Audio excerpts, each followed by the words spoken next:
Assalomu alaykum va rahmatulloh.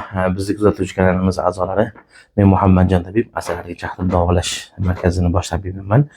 Xo'p, grijalardan savollar kelibdi. Shu grija bo'yicha grijani qanday davolaydi, masalan, zahriga chaqirib davolansa bo'ladimi debdi. Albatta bo'ladi inshaalloh. Avval Allohning izni bilan biz sababchimiz xolos. Grijalar juda ham ko'pchilik davo topganlar bor. Xo'p, grija bo'lib oyog'imga tortib og'riyapti, sonimga, boldirimga deydi. Haqiqatda shu grija nerv qisilgan sari, bu poзвоночникlarda qisilgan nervlar bo'lsa, bu harakat qilganingizda, yurganingizda, o'tirganingizda og'ir ko'targanda o'zi nervlar qisilishni boshlaydi. Bu poзвоночник harakatga keladi-da, shunda qisiladi. Qisilganda nerv o'sha oyog'ingizga beradi. Oyoq nerv bo'ladi, poзвоночник o'tgan. Keyin sondan keyin boldirga o'tadi. Boldirni to'pib o'tadi. O'sha og'riq tomongacha boradi. Shuni samarali inshaalloh samarali davosi asalariga chaqirib davolash bo'ladi.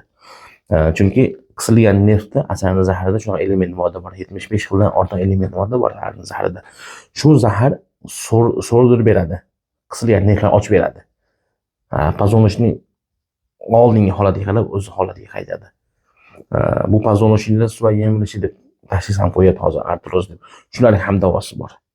Ko'ksa artrozlariga, revmatizm, polartritlarga, grijaga, astroxondroz, ya'ni astroxondroz bo'yin qismida tuz, shularga ham davo bor. Bu tuz kattalashgan sari boshda qon aylanishi yaxshi bo'lmaydi, davleniya chiqaradi va kattalashgan sari qo'l nervlarini qisib qo'yadi.